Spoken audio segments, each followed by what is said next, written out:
Hey everyone, it's Flakfire. Call of Duty is coming out swinging this year. Modern Warfare had a stellar reveal and showcased some amazing trailers and gameplay. There's a lot of chatter about the game, and a good deal of the comments on this channel here indicate it's going to pull a lot of players from its longtime competitor, Battlefield. Apparently, you're not the only one who thinks that. Battlefield's former marketing manager believes Call of Duty will eventually go full Battlefield. And personally, I think that's happening sooner rather than later. In fact, it's happening right now.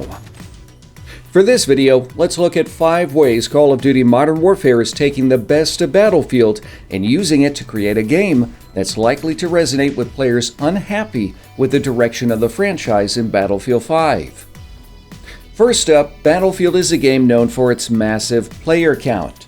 The franchise has long been known for 32v32 player battles in sprawling sandbox environments. Call of Duty's bread and butter has largely been 6v6 on tight maps. Now, that's not to say small player count is bad. In fact, it's one of the key reasons Call of Duty has succeeded in esports while Battlefield hasn't seen the same success. With Battlefield 5 faltering with fans, Call of Duty developers have clearly decided it's time to take the franchise to a new level. Modern Warfare's Ground War game mode will support over 100 players. Now, we don't have an exact count on the number of players supported by this mode, but it is confirmed to be in the triple digits.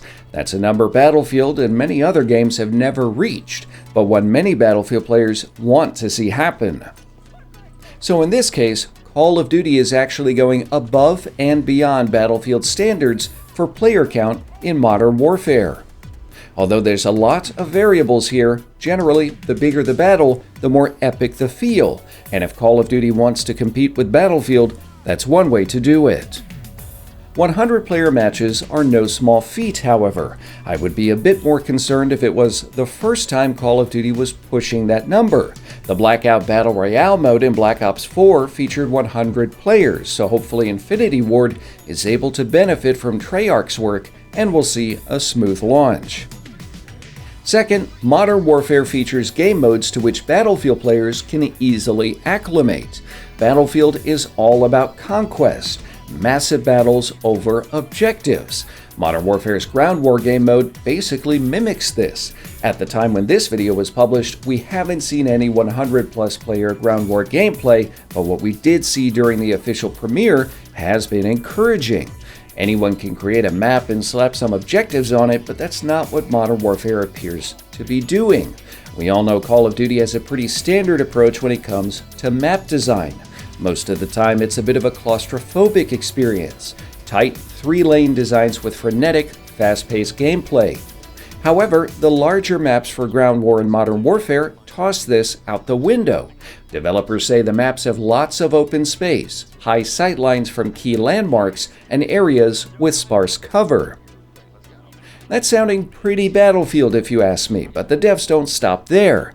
They talk about battles in the streets, clearing houses, and assaulting towering buildings. The proof is in the pudding, however, and the 20v20 Ground War gameplay we saw during Modern Warfare's premiere feels pretty Battlefield. It is a much more open experience, and we can see these maps feature a lot of open areas, flanking routes, and several ways to get from where you are to where you want to be. And it's that choice right there that's integral to creating the Battlefield feel. Third, Infinity Ward has incorporated several gameplay mechanics familiar to Battlefield fans. Doors were a big topic of discussion during Modern Warfare's reveal. In the game, you're able to open and close them as a means of controlling map movement. These have been around for a while in Battlefield, but Call of Duty devs have taken things a step further. In Modern Warfare, you're able to peek doors, toss grenades through the crack, or breach them using explosives and other gear. Like in Battlefield 5, players can also sprint through the doors. This will make Battlefield players feel right at home, especially if they've been employing doors tactically for years. Modern Warfare also allows players to mount weapons on objects in the environment. As you would expect, this does make your gun more controllable. However, it basically locks you into a position, making you stationary and thus more vulnerable. Again, this is a mechanic we know all too well from Battlefield 5. Meanwhile, Infinity Ward seems to be taking a page from Battlefield 4 with the game's Recon Drone. This field upgrade lets you pilot a small UAV around the map and manually tag enemies. During Modern Warfare's multiplayer premiere event, what the commentators were saying piqued my interest. Apparently, you and a teammate can attach C4 to the Recon Drone and use it to seek out and destroy enemies, kamikaze style. This is just the kind of mindless stupidity we've sorely missed in Battlefield 5, and many players would be happy to see it return. Fourth on the list is Modern Warfare's Gunsmith system. This system seems a beautiful amalgamation of Battlefield 4's weapon attachment system and Battlefield Hardline's gun bench.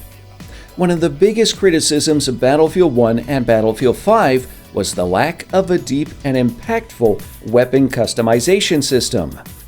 Yes, it's true you can change things like scopes in Battlefield 5, and you are able to choose certain specializations as you level up your weapon, but this still forces players into quite a small box.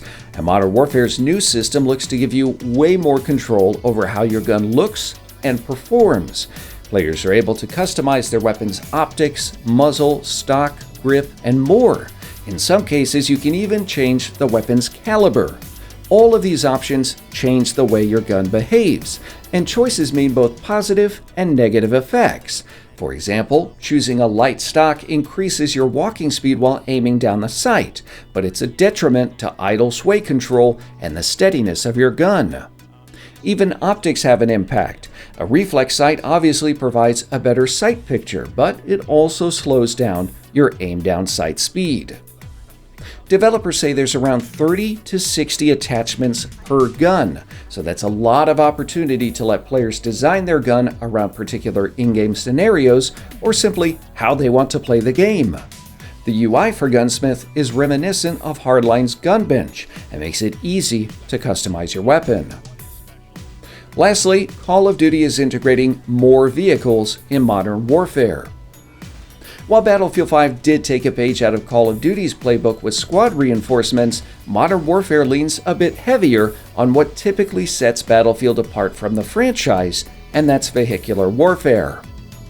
The new Call of Duty includes a ton of playable vehicles, including an infantry assault vehicle, Wheelson drone, chopper gunner, and of course the infamous AC-130, among others. While these vehicles must be earned in combat and aren't deployed like traditional vehicles in Battlefield games, they basically function in the same way. They're at their most effective assaulting objectives or enemy strongpoints. In some ways, I'd say they're superior since they actually reward solid gameplay. Personally though, I think this last point is the real stumbling block for claims that Call of Duty is going full Battlefield. Plentiful vehicles, a wide variety of them, and universal availability is a huge tenet of Battlefield's core gameplay. It leads to so many variables that directly impact how you play the game, and it's a major reason why each match feels different from the last. Generally in Call of Duty, vehicles are limited and there can't be more than one of the same vehicle active at the same time on the same team. On the smaller maps, vehicles can also be pretty easily predicted, given the limited amount of choices available to the user. Meanwhile, it's absolute pandemonium in Battlefield, and that's something Call of Duty doesn't quite have nailed down. In the end, I'm not entirely sure Call of Duty is going full Battlefield, though it's definitely headed in that direction, and they're actually doing a few things Battlefield does better. Do you agree? I'm curious what you think about the changes we're seeing in Modern Warfare. Tell me your thoughts down below, and tell me what it is Battlefield means to you. Is it the maps, the vehicles, or something else? Let me know down in the comments. If you enjoyed this video, leave a like, share, and subscribe. Tap the bell for the latest videos. For the best memes, you can find all of my social media links down in the video description. And make sure to follow me on Mixer. I'm only about 1 million subscribers behind Ninja at this point, so let's make that happen. And as always, thanks for watching.